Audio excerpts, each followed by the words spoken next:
Well, Jenna, because of the last quarter century of futility in Dallas, it's hard for me to really go all in on the Cowboys. But I'm doing it. I'm diving in the pool, all right? I am now saying the Dallas Cowboys are a contender. Now, I still wouldn't call them the best team in the NFC. I still think there's maybe 3 teams better than them right now. But I'll say they're a legitimate contender now. I mean, they've got great win. They played the defending Super Bowl champions really closely, barely lost to them, beat a good Chargers team, annihilated a Philadelphia team, and actually beat them worse than Nick's Chiefs beat them. And then yesterday took an undefeated Carolina team and pretty much owned them. The offense is balanced. I firmly believe this, Coach, that the criticism of Ezekiel Elliott and the threat that everybody was putting out there of Tony Pollard being better than him has totally changed things for Zeke. And he is now motivated and running like he's a rookie trying to get a big contract in a few years. So the run game is great. They haven't even had to unleash Dak the last few weeks. When they need to, we know what they can do there. And then defensively, they're very good against the run. And now with Trayvon Diggs, the pass defense, they still obviously have weak spots in other parts of the secondary. But Trayvon Diggs, I called him a Pro Bowler last week. I may have underestimated him. So, yeah, I think they're a contender, Coach, in the NFC.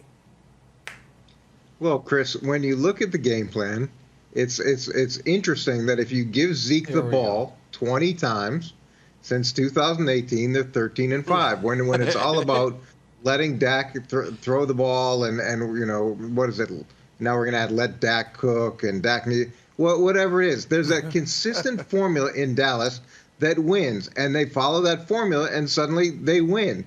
And if you keep giving them the ball and establishing the run, and even if you want to mix who you give the ball to, it opens up so many things for Dak.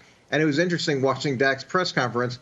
He was almost disappointed when he realized how few pass attempts he had, you know, as he's talking about it, even though he was really excited about the game.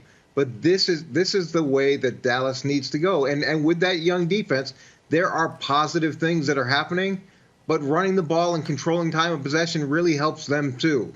And it's a complementary game plan that I know Nick hates because he only thinks people should throw the ball. No, listen. And I was thinking about you when I was watching this game, and I was prepared to do this because unlike my dear beloved colleagues, Chris Broussard and Kevin Wildes, I can admit when I was wrong. And up to this point, I may have been wrong about Zeke. I said Zeke was done as a high-level NFL running back. I don't even care about the 40-plus yard run he had yesterday. There was a kind of mundane run on 2nd and 5 where he was hit a yard after the line of scrimmage and fought his way forward for the first down. And I was like, oh, I recognize that Ezekiel Elliott. That's the Ezekiel Elliott from Ohio State. That's the Ezekiel Elliott from his first year in football and the year after.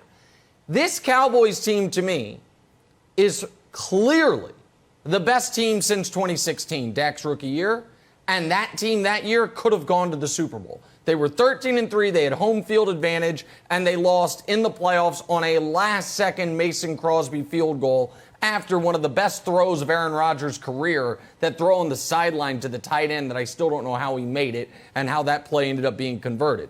This Cowboys team, it not just because we always talk about the passing offense. Dak is obviously better than he was 5 years ago, and Dak wasn't sensational yesterday, but we know Dak is a better player than he was as a rookie.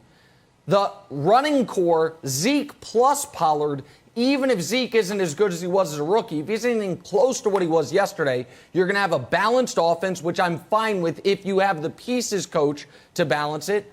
But the most important thing that happened yesterday is Trayvon Diggs. If you have a star corner, it changes the math on how you can play defense. And this is what I want your take on, Coach.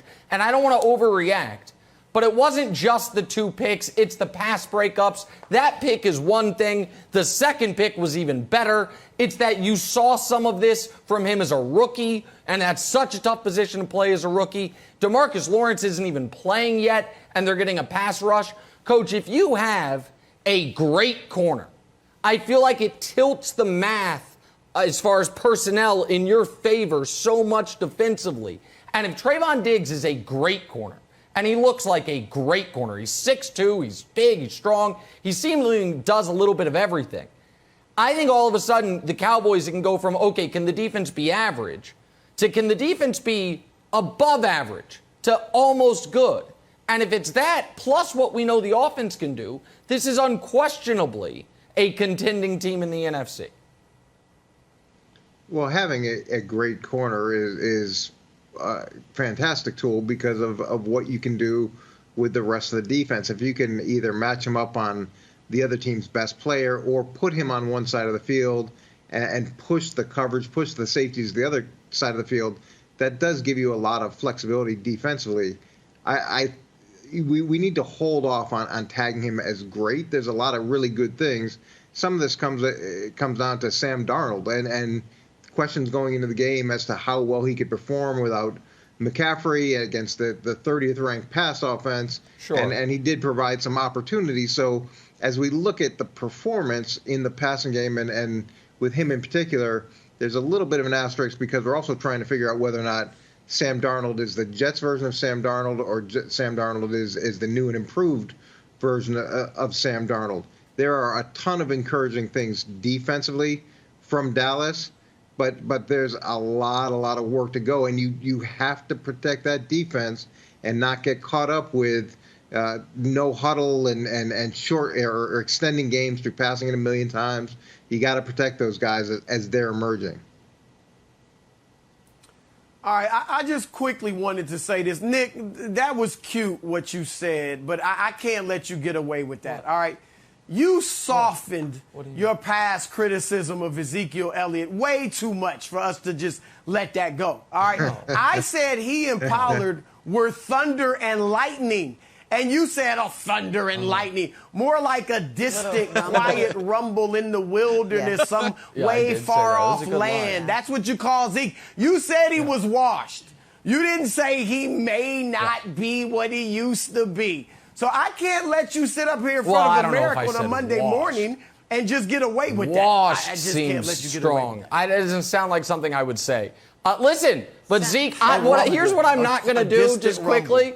I could pull into the Chris Broussard patented book of tricks, which is when a player that I said is done plays well, say, well, you know why he did it? I motivated him. He's heard the criticism, and he was like, oh, I'm going to do it.